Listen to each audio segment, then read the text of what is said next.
السلام علیکم ناظرین۔ آج کی کہانی بہت ہی دلچسپ ہوگی، اس لیے آپ سے گزارش ہے کہ اینڈ تک اس کہانی کو ضرور سنیں۔ تو چلیں بنا وقت ضائع کیے اپنی کہانی کی طرف چلتے ہیں۔ پاکستان کے دسمبر کی خنک اور تاریک رات میں حویلی کے اونچے در و دیوار پر پراسرار خاموشی اوڑے ہوئے تھے، لیکن اس وسیع و عریض بیڈ روم کے اندر کا ماحول کسی آتش فشاں کے دہانے جیسا تھا۔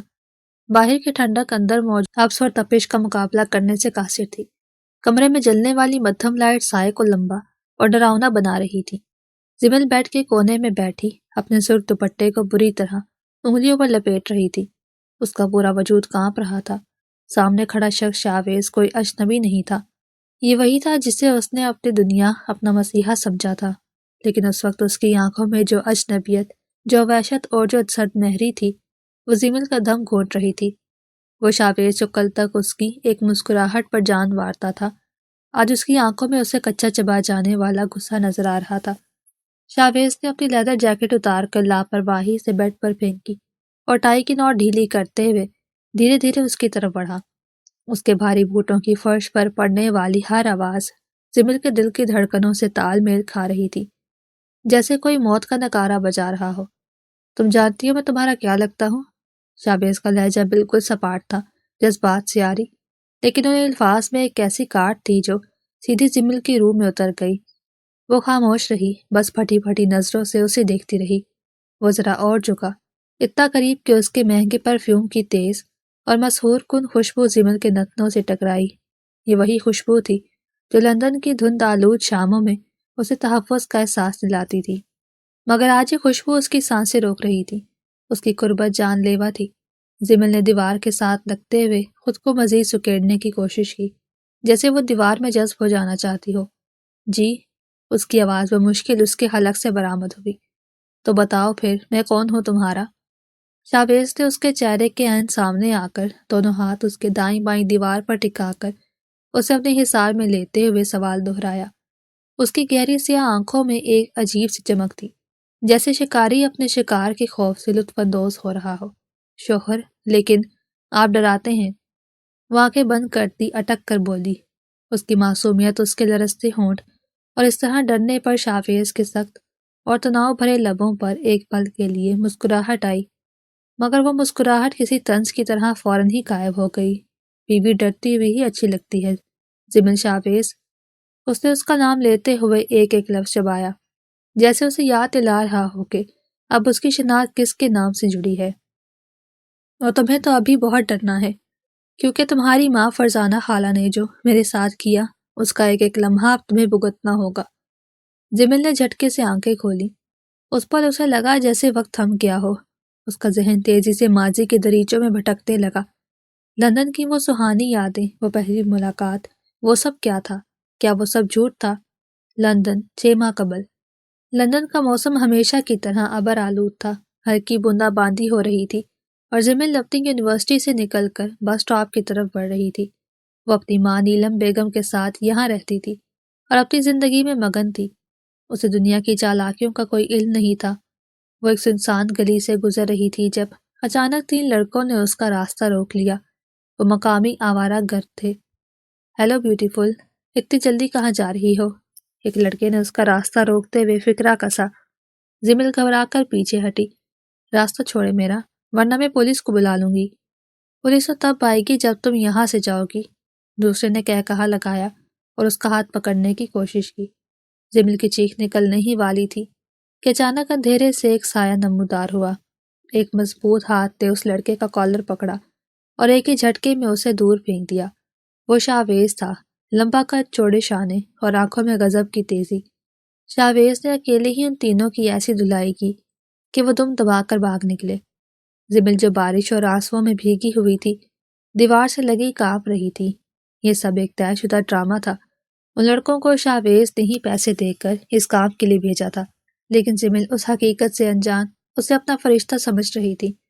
شاویز نے اپنی جیکٹ اتاری اور زمل کے کندھوں پر ڈال دی۔ آپ ٹھیک ہیں؟ اس کی آواز میں مصنوعی فکر تھی۔ جی شکریہ، آپ نہ ہوتے تو پتہ نہیں کیا ہوتا۔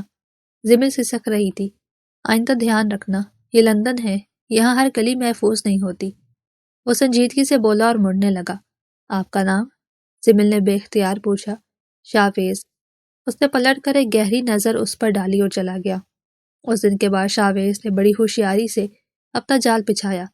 اس نے اسی یونیورسٹی میں ایڈمیشن لیا جہاں زمل پڑھتی تھی۔ شروع میں وہ زمل کو نظر انداز کرتا، اس کے سامنے روٹ بنتا، جس سے زمل کی دلچسپی اس میں مزید بڑھتی گئی۔ وہ اسے ایک پراسرار اور مغرور مگر دل کا اچھا انسان سمجھنے لگی۔ آہستہ آہستہ ملاقاتیں بڑھیں، کینٹین میں کافی پیتے ہوئے، لائبریری میں نوٹ شیئر کرتے ہوئے۔ شاویر نے زمل کو یقین دلا دیا کہ وہ اس کی بہت عزت کرتا ہے۔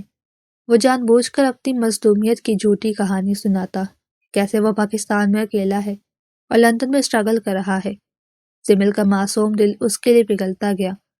پھر وہ دن آیا جب شاویز نے زمل سے اس کی ماں سے ملنے کی خواہش ظاہر کی۔ فرزانہ بیگم جو ایک سادہ لوح خاتون تھی، شاویز کے ظاہری شرافت اور تمیز سے بہت متاثر ہوئی۔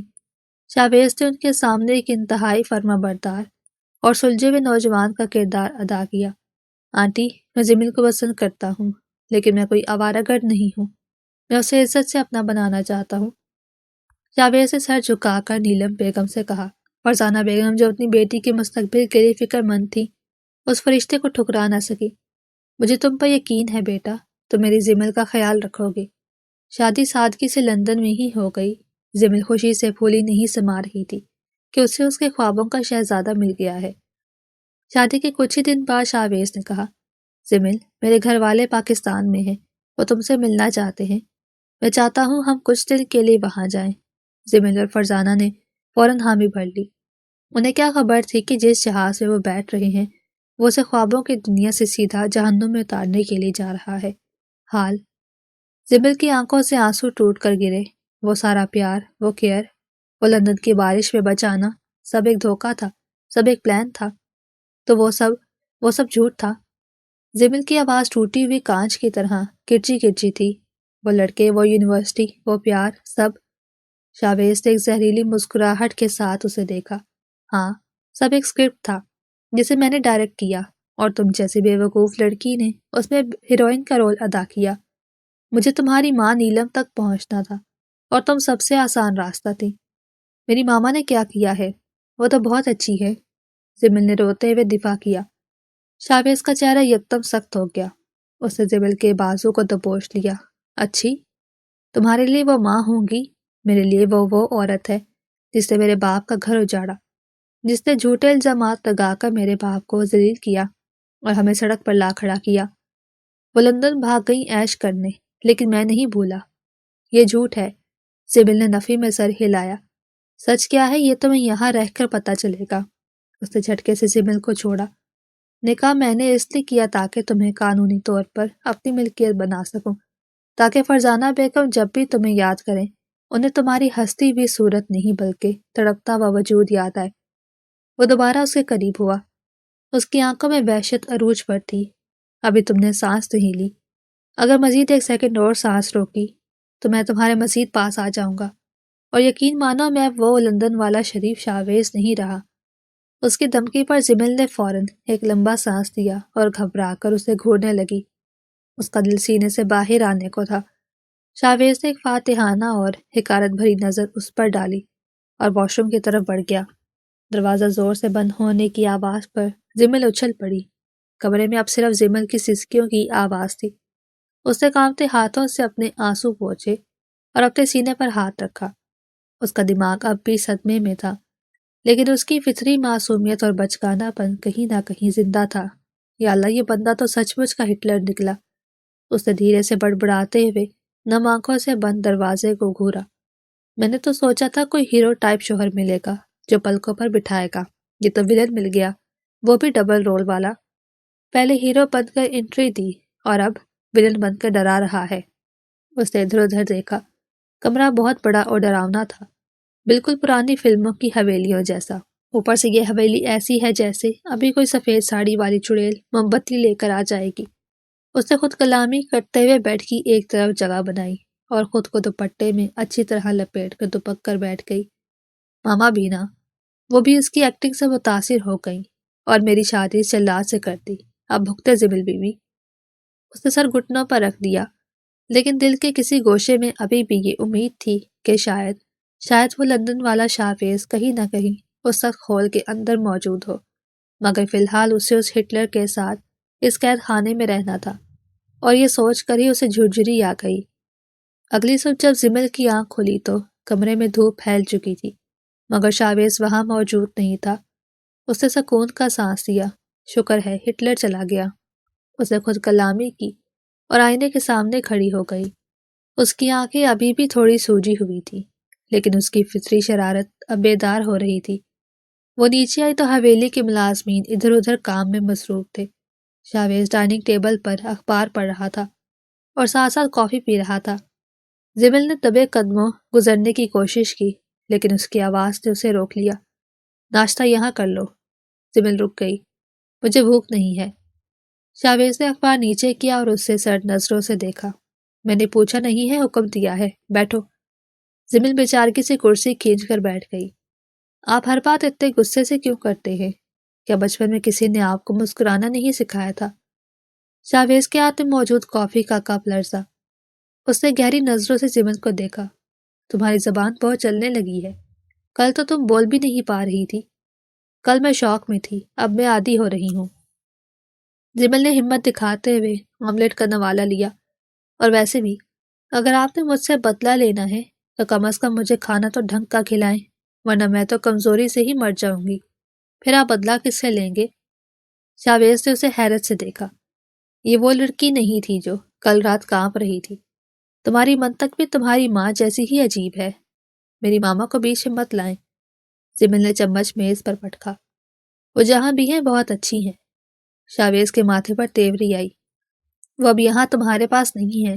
تمہیں پتا ہے تم ان سے کتنی دور ہو؟ زبل خاموش ہو گئی۔ اسے واقعی نہیں پتا تھا۔ یہی تب اس کی زندگی کا سب سے بڑا دکھ تھا۔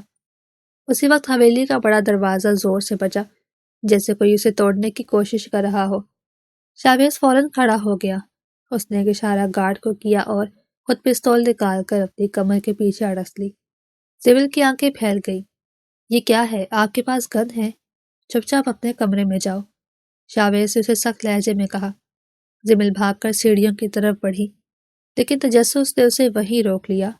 اسے دیکھا کہ ایک لمبا چوڑا آدمی حویلی کے اندر داخل ہوا تھا۔ اس کے چہرے پر ایک بڑا سا نشان تھا۔ شاویز، تم کیا سمجھتے ہو تم پاکستان آؤ گے اور ہمیں پتہ نہیں چلے گا؟ وہ آدمی گرج کر بولا۔ شاویز نے سکون سے سگریٹ سلگایا۔ پتہ تو تمہیں چلنا ہی تھا جبار، لیکن اتنی جلدی اپنی موت کو دعوت دینے آ جاؤ گے یہ امید نہیں تھی۔ زبل کا دل زور زور سے دھڑکنے لگا۔ یہ سب کیا تھا؟ بدلہ، دشمنی، اور اب یہ گنڈے؟ وہ دبے پاؤں کچن کی طرف بڑھی تاکہ وہاں سے چھپ کر دیکھ سکے۔ وہاں پڑا ہوا آٹا اور پانی دیکھ کر اس کی شرارتی دماغ میں ایک آئیڈیا آیا۔ باہر جبار اور شاویز کے درمیان تلخی بڑھ رہی تھی۔ تم وہ فائل ہمیں دے دو، ورنہ تمہاری یہ بیوی جو اندر چھپی بیٹھی ہے اس کی جان خطرے میں پڑ جائے گی۔ شاویز کا چہرہ غصے سے سرخ ہو گیا۔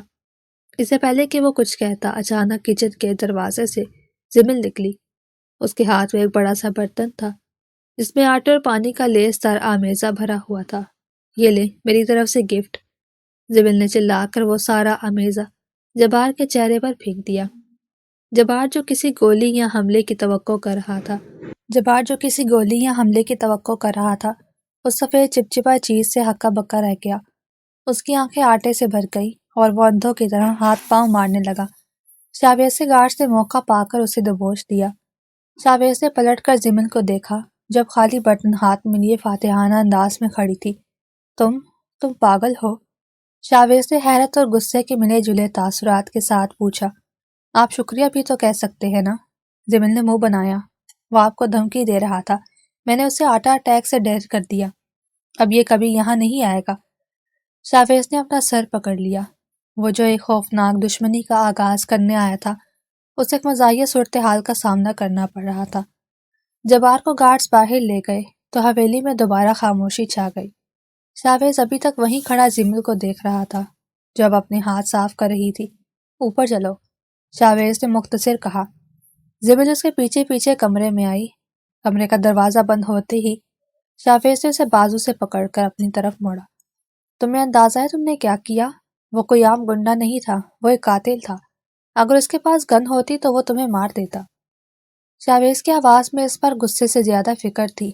زمل نے اس کی آنکھوں میں جھانکا۔ تو آپ کو اس سے کیا؟ آپ تو خود مجھ سے بدلہ لینا چاہتے ہیں نا؟ اگر وہ مجھے مار دیتا تو آپ کا کام آسان ہو جاتا۔ شاویز کے ہاتھ کی گرفت ڈھیلی پڑ گئی۔ اس کے پاس اس بات کا کوئی جواب نہیں تھا۔ وہ زمل کی ماں سے نفرت کرتا تھا، لیکن اس معصوم لڑکی کی بے وقوفانہ ہمت نے اسے ہلا کر رکھ دیا تھا۔ میں تمہیں مرنے نہیں دے سکتا جب تک میں تمہیں اپنی مرضی سے سزا نہ دوں، اس نے نظریں چراتے ہوئے کہا۔ آپ بہت عجیب انسان ہیں، زمل نے صوفے پر بیٹھتے ہوئے کہا۔ آپ مجھے قید بھی رکھتے ہیں، ڈراتے بھی ہیں، لیکن جب کوئی دوسرا مجھے دھمکاتا ہے تو آپ کو غصہ آتا ہے۔ اسے نفسیات کی زبان میں کیا کہتے ہیں بھلا؟ خاموش ہو جاؤ زمل، شاویز نے کرختگی سے کہا، اور آج کے بعد کچن میں قدم مت رکھنا۔ تم نے میرا سارا روب خاک میں ملا دیا۔ زمل ہنس پڑی۔ یہ پہلی بار تھا کہ اس کمرے میں اس کی ہنسی گونجی تھی۔ شاویز نے بے اختیار اسے دیکھا۔ ہنستے ہوئے وہ اور بھی معصوم لگ رہی تھی۔ اس نے فوراً اپنا رخ موڑا اور کھڑکی کے پاس جا کھڑا ہوا۔ رات کے سائے گہرے ہو رہے تھے۔ شاویز کھڑکی سے باہر لان کو دیکھ رہا تھا، جہاں اب بھی گارڈز پہرا دے رہے تھے۔ اچانک اسے محسوس ہوا کہ کوئی اس کے پیچھے کھڑا ہے۔ شاویز، زمل کی آواز بہت دھیمی تھی۔ اب کیا ہے؟ اس نے مڑ کر دیکھا۔ مجھے ڈر لگ رہا ہے۔ اس جبار نے کہا تھا کہ یہاں کوئی اور بھی ہے جو مجھے مارنا چاہتا ہے۔ کیا یہ سچ ہے؟ زمل کی آواز سے پھر سے وہی پرانا خوف تھا۔ شاویز نے اسے دیکھا۔ اس کے چہرے کی زردی بتا رہی تھی کہ وہ واقعی خوف زدہ ہے۔ اس نے ایک لمبا سانس لیا اور اس کے قریب آیا۔ اس نے زمل کے دونوں کندھوں پر ہاتھ رکھا اور اسے اپنی طرف متوجہ کیا۔ جب تک تم اس حویلی میں ہو اور میرے نام کے ساتھ جڑی ہو، کوئی تمہیں چھو بھی نہیں سکتا، سمجھی تم؟ اس کا لہجہ اس پر دھمکی آمیز نہیں بلکہ تسلی بخش تھا۔ زمل نے سر ہلایا۔ آپ سچ کہہ رہے ہیں؟ میں جھوٹ نہیں بولتا، شاویز نے اس کی آنکھوں میں آنکھیں ڈال کر کہا۔ کچھ لمحوں کے لیے دونوں کے درمیان ایک خاموش گفتگو ہوئی۔ شاویز کو محسوس ہوا کہ اس کے دل کی برف پگھل رہی ہے۔ وہ بدلہ لینے آیا تھا، لیکن یہ لڑکی اس کے لیے ایک ایسی پہیلی بنتی جا رہی تھی جسے حل کرنا ناممکن ہوتا جا رہا تھا۔ اچانک حویلی کی لائٹ چلی گئی۔ خوب اندھیرا چھا گیا۔ زمل نے ڈر کر ایک چیخ ماری اور شاویز کو مضبوطی سے تھام لیا۔ شاویز، بھوت! وہ اس کے سینے سے لگ کر چلائی۔ شاویز نے بے اختیار اسے اپنے حصار میں لے لیا۔ بے وقوف لڑکی، لائٹ گئی ہے، بھوت نہیں آیا۔ نہیں، میں نے سنا ہے ایسی پرانی حویلیوں میں بھوت ہوتے ہیں، پلیز مجھے اکیلا مت چھوڑنا۔ وہ اس کی قمیض کو مٹھیوں میں بھیجے ہوئے تھی۔ شاویز نے اندھیرے میں مسکرانے کی کوشش کی۔ تم تو ابھی آٹا اٹیک کر رہی تھی، اب بھوت سے ڈر رہی ہو؟ وہ انسان تھا، یہ جن بھوت ہے؟ ان پر آٹا کام نہیں کرتا، زمین نے روحانسی آواز میں کہا۔ شاویز نے اسے خود سے دور نہیں کیا بلکہ اس کے سر پر ہاتھ رکھ دیا۔ اس کا غصہ، اس کی نفرت، اس کا بدلہ، سب اس ایک لمحے میں کہیں پیچھے رہ گئے تھے۔ ٹھیک ہے، میں نہیں جا رہا، یہی ہوں تمہارے پاس، اس نے نرمی سے کہا۔ اندھیرے میں زمل کے دل کی دھڑکنیں شاویز کو صاف سنائی دے رہی تھی۔ اسے احساس ہوا کہ یہ لڑکی صرف اس کی قید میں نہیں بلکہ وہ خود بھی اس کی معصومیت کی قید میں آتا جا رہا ہے۔ حویلی کی خاموشی اب زمل کو کاٹنے لگی تھی۔ شاویز کا رویہ ایک پہیلی بن چکا تھا۔ کبھی وہ اسے دشمن کی بیٹی سمجھ کر جھڑک دیتا اور کبھی اس کی حفاظت کے لیے اپنی جان داؤ پر لگا دیتا۔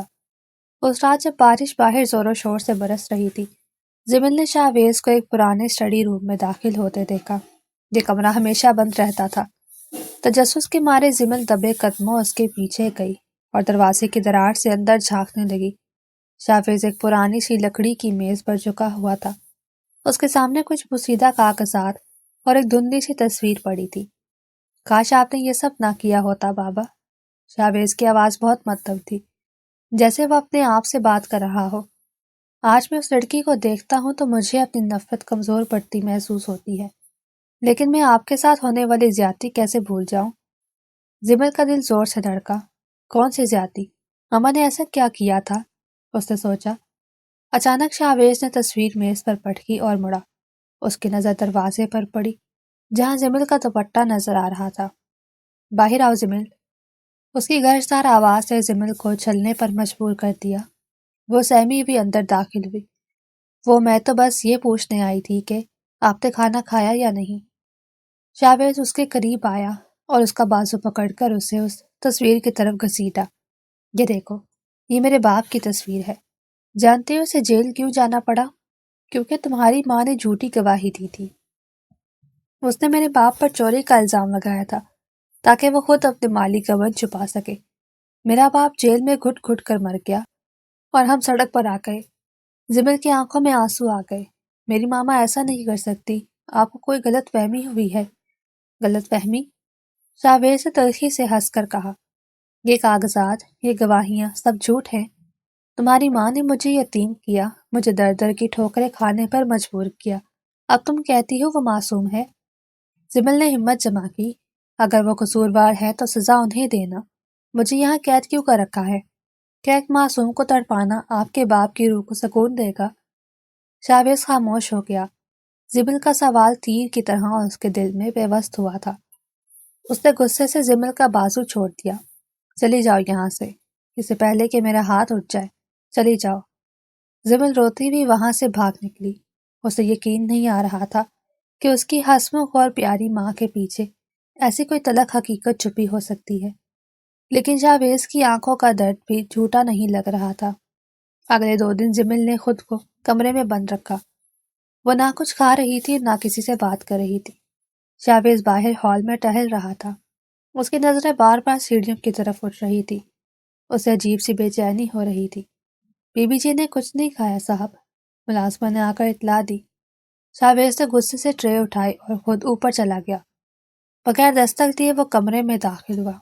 زبل کھڑکی کے پاس بیٹھی بارش دیکھ رہی تھی۔ کھانا کھاؤ، اس نے حکم دیا۔ زبل نے مڑ کر بھی نہ دیکھا۔ مجھے بھوک نہیں ہے، آپ مجھے مار کیوں نہیں دیتے؟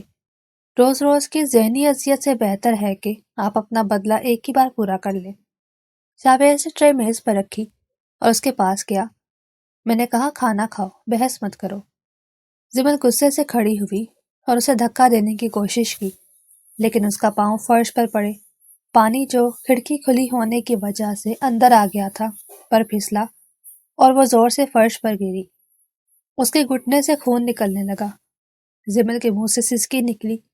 شاویز کا غصہ ایک لمحے میں غائب ہو گیا۔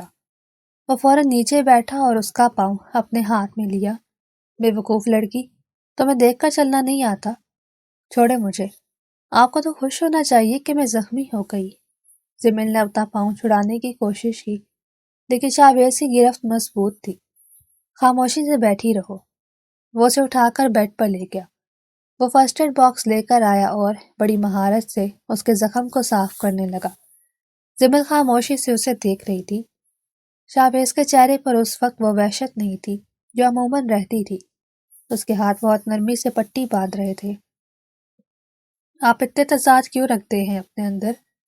زمل نے دھیمی آواز سے پوچھا۔ ایک طرف آپ مجھ سے نفرت کرتے ہیں اور دوسری طرف میرا زخم دیکھ کر آپ کے ہاتھ کانپ رہے ہیں۔ شاویز نے پٹی باندھنا روکا اور اسے دیکھا۔ میرا مسئلہ تمہاری ماں سے ہے، تم سے نہیں، لیکن تم اس کا حصہ ہو، اس لیے میں مجبور ہوں۔ آپ مجبور نہیں ہیں شاویز، آپ نے خود کو اس نفرت کی جیل میں قید کر رکھا ہے۔ زمل نے ہمت کر کے اس کے ہاتھ پر اپنا ہاتھ رکھا۔ شاویز کو جیسے کرنٹ لگا ہو۔ اس نے فوراً اپنا ہاتھ پیچھے کھینچ لیا اور کھڑا ہو گیا۔ کھانا کھا لینا، ورنہ اگلی بار میں زبردستی کھلاؤں گا۔ وہ کمرے سے باہر نکل گیا، لیکن اس کا دل اب بھی زور سے دھڑک رہا تھا۔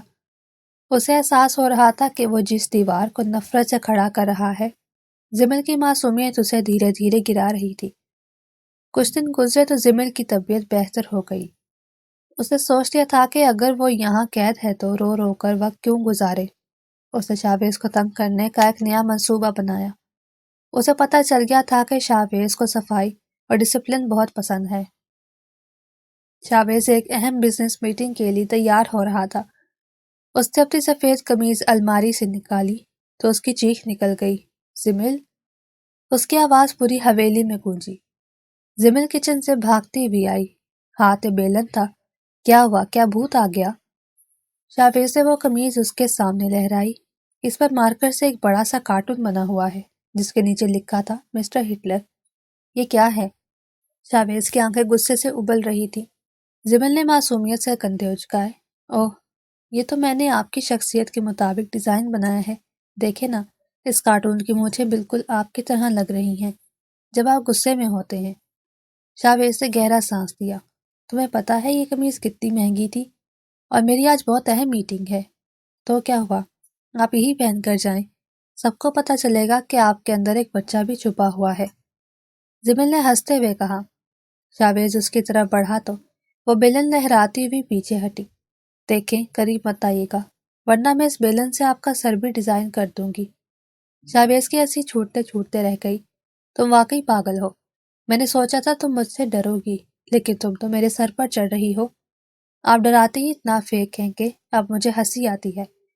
زبل نے میز پر بیٹھ کر سیب اٹھایا۔ ویسے شاویز، آپ کا وہ دشمن جبار دوبارہ نہیں آیا؟ آپ کو نہیں لگتا کہ وہ کچھ بڑا پلان کر رہا ہے؟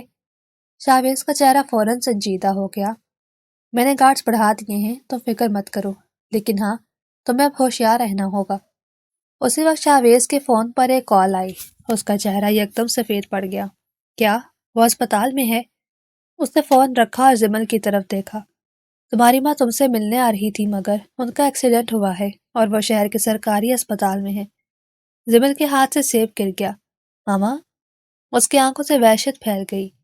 شاویز نے ایک لمحے کے لیے سوچا، پھر بولا، تیار ہو جاؤ، میں تمہیں ان سے ملوانے کے لیے جا رہا ہوں۔ زمل حیران رہ گئی۔ آپ مجھے جانے دیں گے؟ میں نے کہا نا، میں دشمن ہوں، جانور نہیں۔ چلو جلدی کرو۔ شاویز نے چابیاں اٹھائی اور باہر کی طرف لپکا۔ زمل کو محسوس ہوا کہ شاویز کے اس سخت کھول کے اندر ایک بہت ہی ہمدرد انسان چھپا ہے، جو شاید اپنی نفرت کی جنگ ہار رہا تھا۔ لیکن سسپینس ابھی باقی تھا، کیونکہ اسپتال پہنچ کر انہیں کچھ ایسا پتہ چلنے والا تھا جس نے کہانی کا رخ ہی بدل دینا تھا۔ اسپتال کی طویل اور ویران راہداریوں میں فینائل اور اسپرٹ کی ملی جلی چپتی ہوئی بو پھیلی ہوئی تھی، ایک ایسی مخصوص بو جو زندگی کی امید اور موت کے خوف کے درمیان معلق رہتی ہے۔ سفید ٹیوب لائٹس کی مصنوعی روشنی ٹائلوں پر پڑ کر عجیب سی وحشت پیدا کر رہی تھی۔ زمل کا وجود خوف اور تھکاوٹ سے چور تھا۔ اس کے قدم منو وزنی محسوس ہو رہے تھے۔ ہر قدم پر اسے یوں لگتا جیسے زمین اسے نگلنے کے لیے منہ کھول رہی ہے۔ شاویز، جس کا چہرہ ہمیشہ کی طرح سپاٹ اور سخت تھا، آج اس کی آنکھوں میں بھی ایک عجیب سی بے چینی تھی۔ وہ زمل کو بازو سے سہارا دیے ہوئے وارڈ کی جانب بڑھ رہا تھا۔ اس کا لمس جو کبھی زمل کے لیے خوف کی علامت تھا، اس وقت اسے گرنے سے بچانے والا واحد سہارا تھا۔ جیسے ہی وہ کمرہ نمبر 304 کا دروازہ کھول کر اندر داخل ہوئے، اندر کا منظر زمل کے ضبط کے بندھن توڑنے کے لیے کافی تھا۔ سفید بیڈ شیٹ پر پڑی وہ نحیف و نزار عورت، جس کے چہرے پر زردی اور آنکھوں کے گرد گہرے سیاہ حلقے تھے، کوئی اور نہیں فرزانہ بیگم نیلم تھی۔ ان کے وجود سے کئی نلکیاں اور ٹرپس منسلک تھی اور سر پر پٹیاں بندھی ہوئی تھی۔ ماما؟ زمل کی چیخ گلے میں گھٹ کر ایک دل خراش سسکی بن گئی۔ وہ دوڑتے ہوئے بیڈ کے پاس پہنچی اور ان کے نحیف ہاتھ اپنے ہاتھ میں لے کر چومنے لگی۔ آپ کو کیا ہوا؟ آپ مجھے اکیلا چھوڑ کر کہاں چلی گئی تھی؟ آپ جانتی ہیں میں نے ایک ایک لمحہ کیسے گزارا؟ اس کے آنسو فرزانہ بیگم کے ہاتھوں پر گر رہے، جیسے وہ اپنے سارے دکھ آنسوؤں کے ذریعے بہا دینا چاہتی ہو۔ فرزانہ بیگم نے پلکوں کے بوجھ کو بمشکل اٹھایا۔ ان کی دھندلی آنکھوں نے پہلے اپنی بیٹی کے معصوم چہرے کو دیکھا اور پھر نظر اٹھا کر زمل کے پیچھے کھڑے وجود پر مرکوز ہو گئی۔ شاویز کا دیو ہیکل سایہ ان پر منڈلا رہا تھا۔ پہچان کے ایک لمحے نے ان کی آنکھوں میں خوف کی ایسی لہر دوڑائی کہ مانیٹر پر چلتی ہوئی ان کی دھڑکن کی لکیریں بے ترتیب ہو گئیں۔ تم یہاں کیسے؟ فرزانہ بیگم کی آواز نکاہت اور خوف سے لرز رہی تھی، جیسے انہوں نے اپنی موت کو سامنے دیکھ لیا ہو۔ شاویز آگے بڑھا۔ اس کے چہرے پر وہی روایتی سختی تھی، لیکن لہجے میں ایک عجیب سی سرد مہری۔ میں یہاں کوئی تماشا کرنے نہیں آیا نیلم بیگم، میں صرف آپ کی بیٹی کو لایا ہوں تاکہ وہ اپنی آنکھوں سے دیکھ سکے کہ گناہوں کی سزا صرف گناہ گار کو نہیں ملتی، بلکہ اس کی نسلوں کو بھی بھگتنا پڑتی ہے۔ یہ انجام ہے اس دھوکے کا جو آپ نے میرے خاندان کے ساتھ کیا۔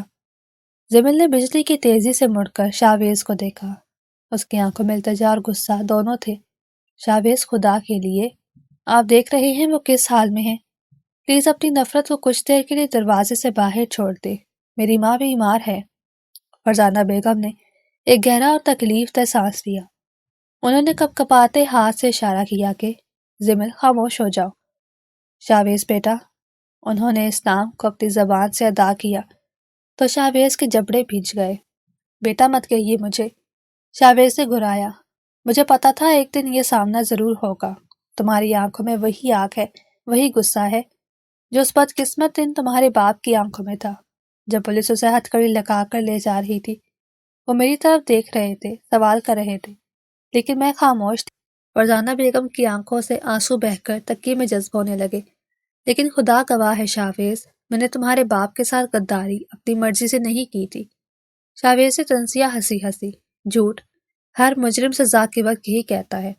کاغذات پر آپ کے دستخط تھے، گواہی آپ کی تھی، اور سازش کا مرکزی کردار آپ تھی۔ وہ دستخط مجھ سے بندوق کی نوک پر لیے گئے تھے شاویز، فرزانہ بیگم نے پوری طاقت مجتمع کر کے کہا، جس کے بعد وہ شدید کھانسی کا شکار ہو گئی۔ زمل نے جلدی سے پانی پلایا۔ سانس بحال ہونے پر انہوں نے دوبارہ بولنا شروع کیا۔ ان کی آواز میں اب سچائی کی ایک ایسی کاٹ تھی جسے جھٹلانا مشکل تھا۔ تمہارے چچا قدیر صاحب، وہ شیطان صفت انسان، انہوں نے مجھے دھمکایا تھا کہ اگر میں نے عدالت میں تمہارے باپ کے خلاف گواہی نہ دی تو وہ میری نوزائیدہ بیٹی زمل کو میرے سامنے ٹکڑے ٹکڑے کر دیں گے۔ میں ایک ماں تھی شاویز، ایک کمزور عورت، میں ممتا کے ہاتھوں بلیک میل ہو گئی۔ انہوں نے تمہارے باپ کی کروڑوں کی جائیداد ہڑپنے کے لیے مجھے مہرا بنایا۔ شاویز کے پیروں تلے سے جیسے زمین کھسک گئی، کمرے کی دیواریں اس پر گرتی ہوئی محسوس ہوئی۔ یہ کہانی گڑھ کر آپ خود کو بری الزما نہیں کر سکتی۔ میں کہانی نہیں گڑھ رہی، میں پچھلے 20 سالوں سے اس پچھتاوے کی آگ میں جل رہی ہوں۔ میں نے پاکستان اسی لیے چھوڑا تھا کیونکہ قدیر مجھے بھی مار دینا چاہتا تھا۔ وہ سچائی کا کوئی گواہ زندہ نہیں چھوڑنا چاہتا تھا۔ ثبوت؟ شاویز کی آواز بھر آ گئی، اس کا تکبر ڈگمگا رہا تھا۔ اتنے بڑے الزام کا کوئی ثبوت ہے آپ کے پاس؟ ہاں، فرزانہ بیگم نے ہانپتے ہوئے کہا۔ تمہاری حویلی کی پرانی عمارت میں جو اب اسٹور روم کے طور پر استعمال ہوتی ہے، وہاں چھت کے قریب ایک خفیہ خانہ ہے۔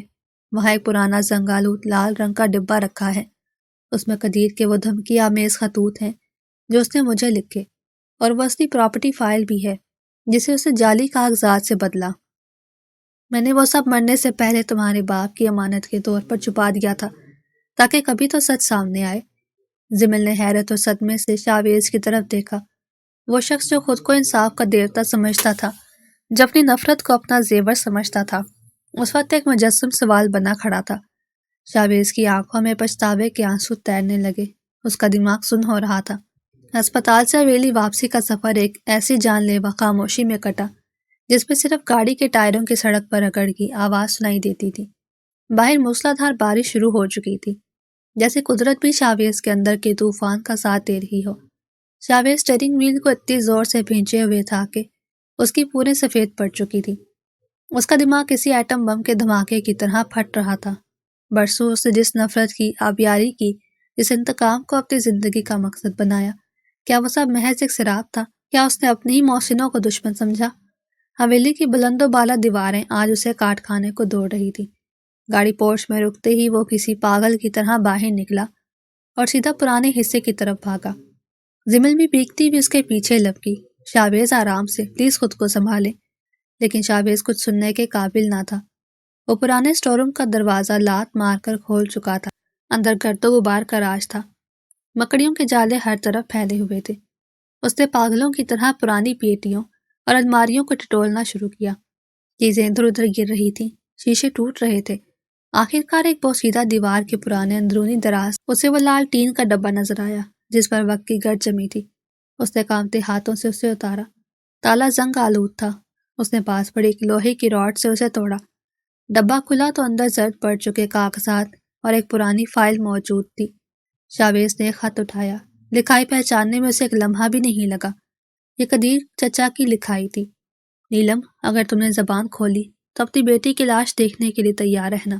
جائیداد میرے نام کرواؤ اور دفع ہو جاؤ یہاں سے۔ شاویز کے ہاتھوں سے کاغذ چھوٹ کر زمین پر گر گیا۔ فائل میں موجود اصل وصیت نامہ اس کے باپ کے دستخطوں کے ساتھ موجود تھا، جس میں قدیر کا نام کہیں نہیں تھا۔ میں کتنا بڑا بے وقوف تھا، کتنا اندھا تھا۔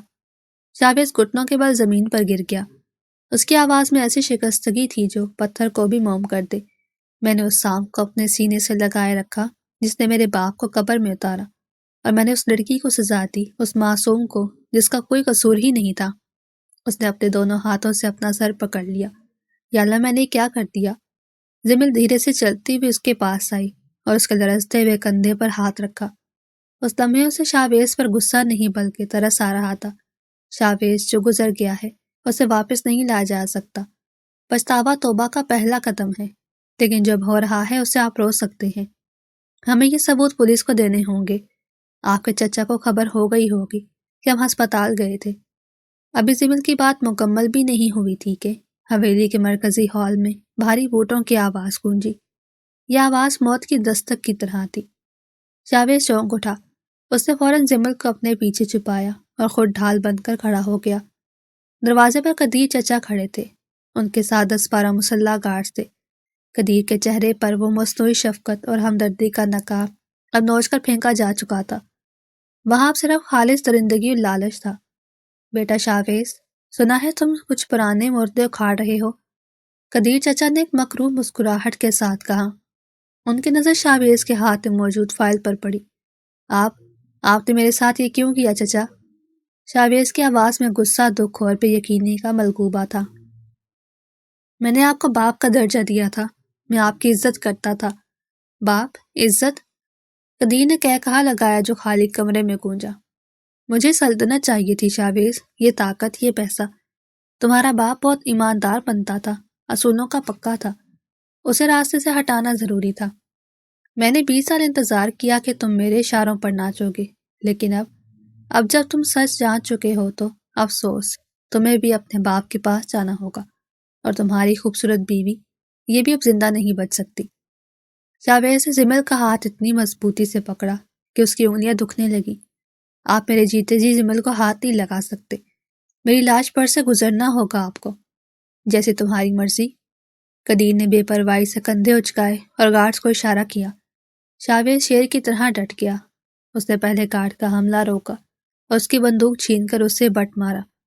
وہ کمال مہارت سے لڑ رہا تھا۔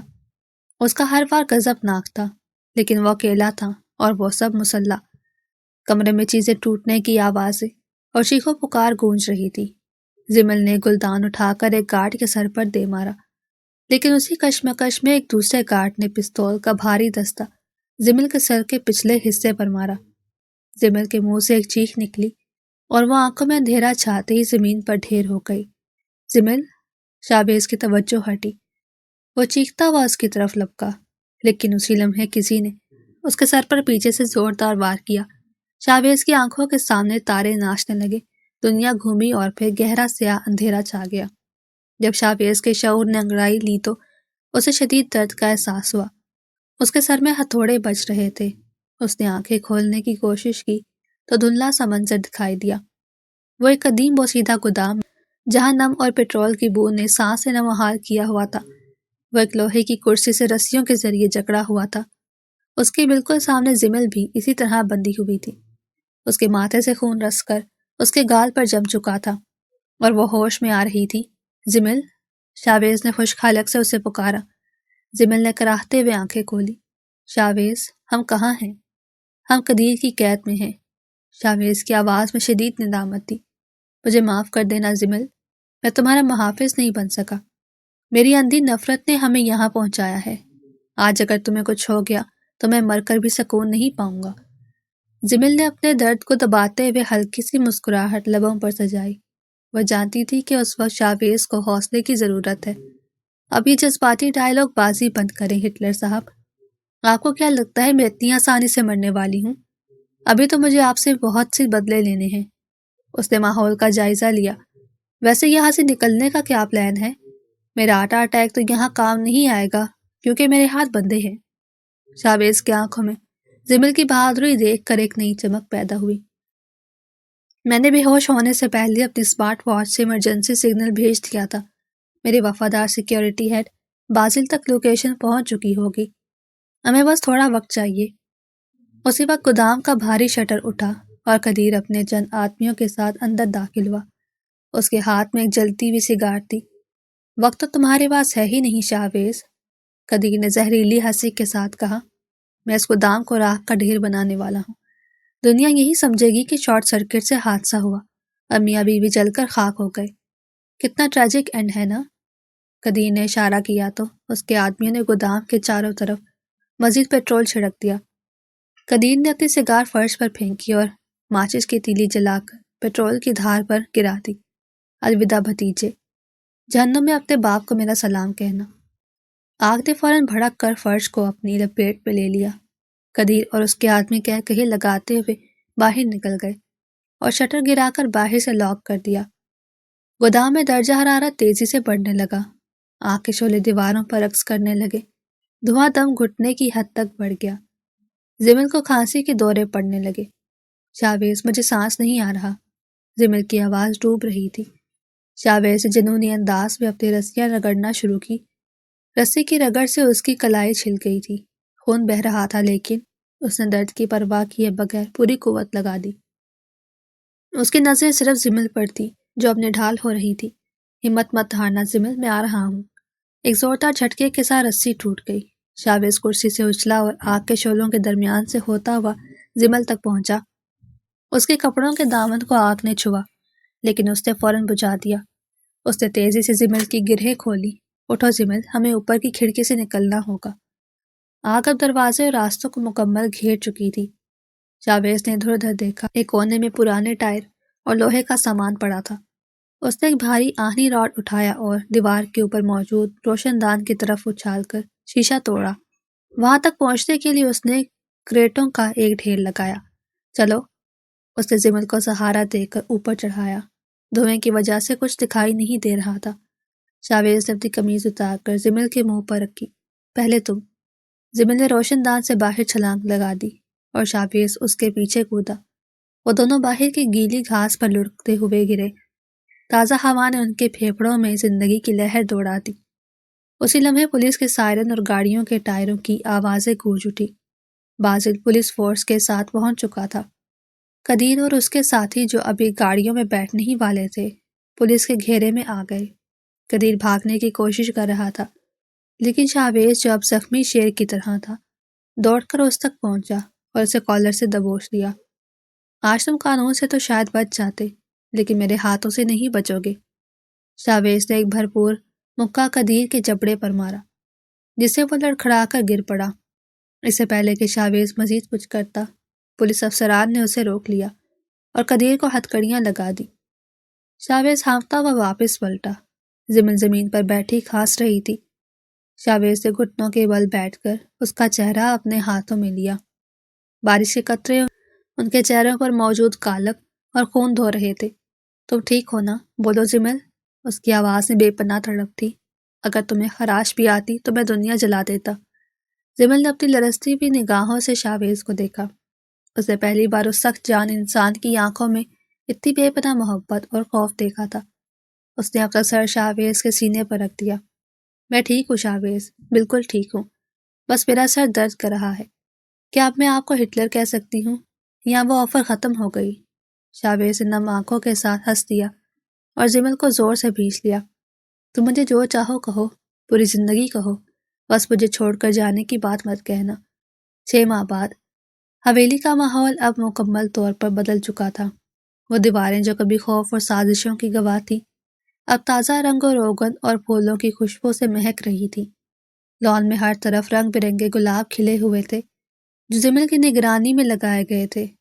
فرزانہ بیگم اب مکمل صحتیاب تھی اور حویلی کے سب سے بہترین کمرے میں مقیم تھی۔ شاویز نے ان سے نہ صرف معافی مانگی تھی بلکہ انہیں وہ مقام دیا جو ایک ماں کا حق ہوتا ہے۔ شام کا وقت تھا۔ ڈوبتے سورج کی سنہری کرنیں لان میں پڑ رہی تھی۔ شاویز اور زمل چائے پی رہے تھے۔ ویسے شاویز صاحب، زمل نے چائے کا کپ لبوں سے لگاتے ہوئے شرارت سے کہا، آپ نے ہماری شادی کے شروع میں کہا تھا کہ بیوی ڈرتی ہوئی اچھی لگتی ہے۔ اب اس نظریے کے بارے میں کیا خیال ہے؟ شاویز نے اخبار طے کر کے میز پر رکھا اور مسکراتے ہوئے زمل کی طرف دیکھا۔ اس کے چہرے سے وہ پرانی تلخی اور سختی غائب ہو چکی تھی۔ اب وہاں صرف سکون تھا۔ اب میرا خیال ہے کہ بیوی ہنستی ہوئی زیادہ اچھی لگتی ہے اور حکم چلاتی ہوئی تو اور بھی اچھی لگتی ہے۔ زمل کھلکھلا کر ہنس دی۔ اس کی ہنسی کی آواز حویلی میں جل ترنگ کی طرح گونجی۔ آپ بھی نا؟ بالکل بدل گئے ہیں۔ کبھی کبھی مجھے یقین نہیں آتا کہ یہ وہی شاویز ہے جس نے مجھے پہلی بار ایسے دیکھا تھا جیسے کچا چبا جائیں گے۔ شاویز سنجیدہ ہو گیا۔ اس نے میز کے اوپر سے ہاتھ بڑھا کر زمل کا ہاتھ تھام لیا۔ میں نے زندگی کا سب سے بڑا اور مشکل سبق سیکھا ہے زمل، نفرت۔ نفرت وہ دیمک ہے جو انسان کو اندر سے کھوکھلا کر دیتی ہے۔ میں بدلہ لینے نکلا تھا، خود کو صحیح سمجھتا تھا، لیکن حقیقت میں ایک کٹ پتلی تھا جو اپنوں کی سازشوں پر ناچ رہا تھا۔ اگر تم میری زندگی میں نہ آتی، اگر تم نے میری نفرت کے جواب میں صبر اور محبت نہ دکھائی ہوتی، تو میں آج بھی اسی اندھیرے غار میں بھٹک رہا ہوتا۔ تو میری زندگی کی وہ روشنی ہو جس نے مجھے راستہ دکھایا۔ زمل کی آنکھوں میں نمی تیرنے لگی، اور میں نے یہ سیکھا شاویز کہ ہر ظاہری طور پر سخت اور ظالم دکھنے والے انسان کے سینے میں ایک چھوٹا سا بچہ چھپا ہوتا ہے جو صرف پیار اور توجہ مانگتا ہے۔ ہمیں لوگوں کے ظاہر کو دیکھ کر فیصلہ نہیں کرنا چاہیے۔ ہر کسی کی کہانی ہوتی ہے جو اسے دنیا سے چھپائی ہوتی ہے۔ شاویز نے آسمان کی طرف دیکھا جہاں ستارے ٹمٹمانے لگے تھے۔ حق اور سچ کی جیت ہمیشہ ہوتی ہے، چاہے کتنی ہی دیر کیوں نہ ہو جائے۔ میرے باپ کی روح کو آج مکمل سکون ملا ہوگا کیونکہ اس کا بیٹا اب نفرت کی زنجیروں سے آزاد ہو چکا ہے۔ کہانی کا اختتام اس ابدی حقیقت پر ہوتا ہے کہ بدلہ لینے کی آگ میں انسان اکثر یہ بھول جاتا ہے کہ وہ دوسروں کو جلانے سے پہلے خود راکھ ہو رہا ہے۔ معاف کر دینا کمزوری نہیں بلکہ طاقتور ترین انتقام ہے۔ دوسروں کے گناہوں کا بوجھ ان کی اولاد پر ڈالنا نہ صرف ظلم ہے بلکہ قدرت کے اصولوں کے خلاف ہے۔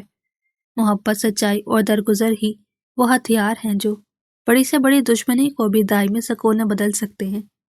شاویز اور زمل کی یہ داستان صرف دو دلوں کا ملن نہیں تھی، بلکہ یہ ایک سفر تھا، نفرت سے محبت تک، اندھیرے سے اجالے تک، اور قید سے حقیقی آزادی تک۔ تو ناظرین، کیسی لگی آپ کو یہ کہانی؟